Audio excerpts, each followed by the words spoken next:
Hello guys! What's up, what's up? Welcome back to our travel vlog.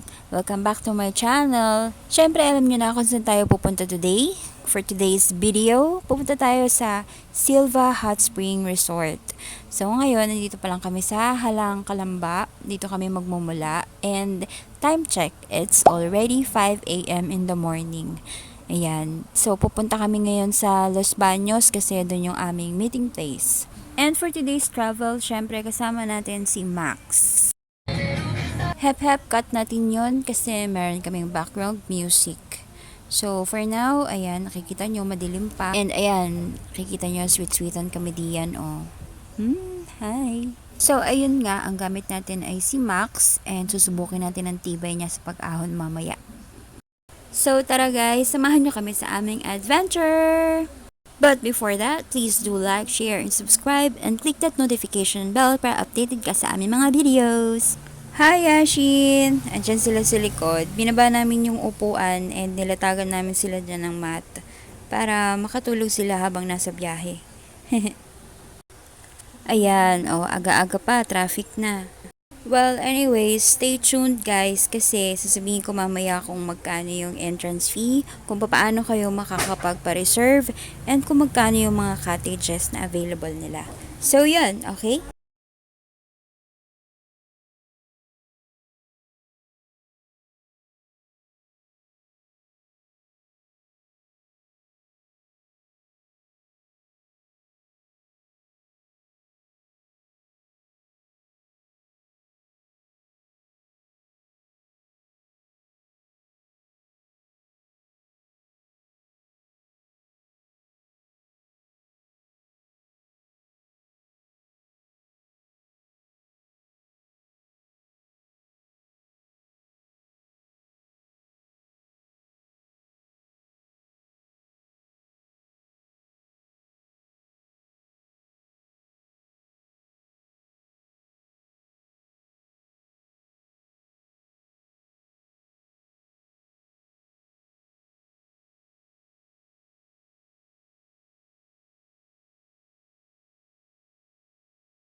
Pat yata tayo ngayon guys. Ang ganda ng panahon. Mukhang hindi uulan. At nakikita nyo ba yung tanawin na yan? Yan lang naman ang makikita nyo kapag nagpunta kayo doon sa Camp Silva. Ay, Silva Hot Spring Resort na nga pala siya ngayon. Pero, last year nagpunta rin kami doon and Camp Silva pa siya. Hindi pa siya ganun kakilala and hindi pa siya ganun ka-develop. Kung nature lover kayo and adventurer kayo, magugustuhan nyo sa place na yun. At nakita nyo naman, napakaganda ng dadaanan ninyo. Walang traffic, kung maaga kayo aalis actually. Depende pa rin sa time yan. Pero kung rush hour ang alis ninyo, malamang makaabot kayo ng traffic sa daan. Pero pagpasok nyo dito sa may Kalawan, wala na guys. Napaka-smooth ng daan at sementado, may panghilan-ngilan na rough road. Pero guys, nakita nyo naman, napakaganda ng tanawin. Dito pa lang solve na kayo. Ang daming greens sa paligid. Kaya kung ako sa inyo, iset nyo na yung lakad ng barkada, ng family, or lovers. Pero syempre, tapusin nyo muna yung video ko. So, sit back, chillax lang kayo dyan, and itutur ko kayo para malaman nyo kung ano ba ang i-expect nyo sa Silva Hot Spring Resort.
Oh, ito na po, mga day off.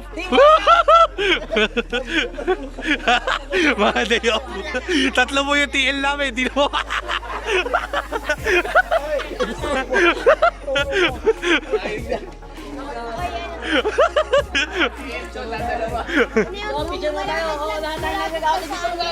Okay. Tarantado.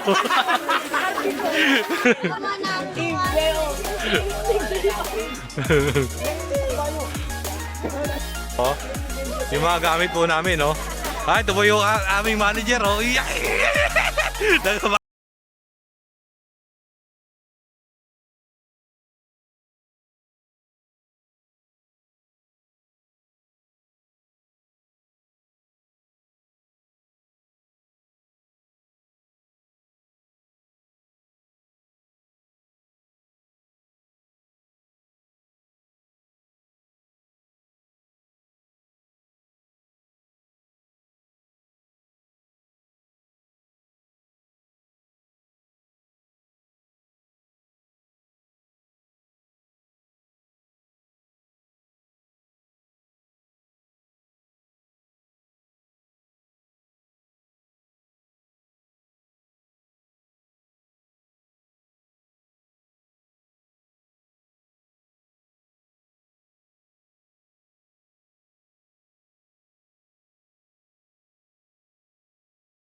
Dito po kami kasama. Yan po yung...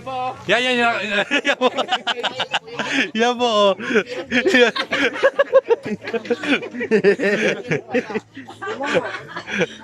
So, ayun nga guys, nakita nyo naman at napakahaba ng lakaran at hindi pa tapos yan. Nandito pa lang tayo sa ecological fee. So, magbabayad kayo ng 10 pesos per head.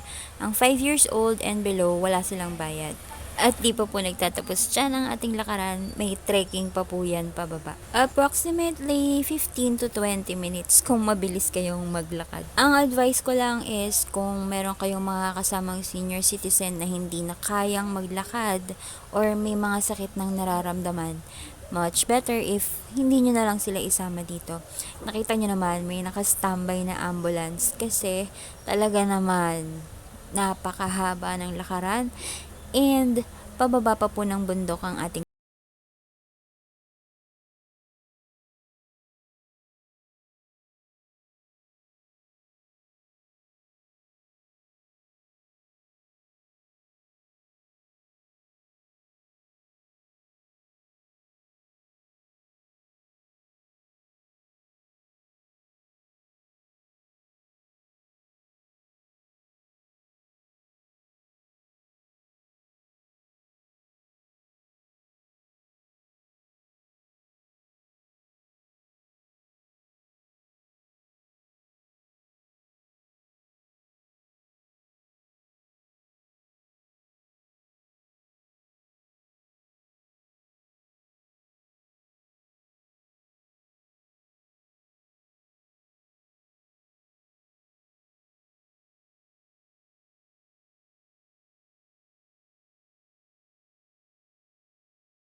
Konsyal.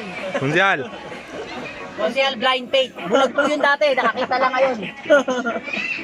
Ito ba isa? Ito ba isa? May kasama kami bumbero. BMP po yan. BMP. Bumbero po yan. Kayo yung tatlong? Tatlo. PL. Namin dito kami nagbantay. Nakalakas po anong mangyari sa kanila. Kami sama kami bumbero, baka bigla ka doon. Paano emergency? Siyempre, mabilis yung saklolo. Bumbero eh. Sabi nung nakaabang sa taas yung ambulansya. Ang gagaling yung bumbero sa may maya pa. Okay, may meeting po sila. May meeting po sila sa sagingan. Iniisip na namin kung ano ilalagay namin sa ano. Kami magagala pa ulit. Mga rest day ka. Nililigtas rest day ako. Rest day ako, ulol. Rest day din ako.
Ah, ah.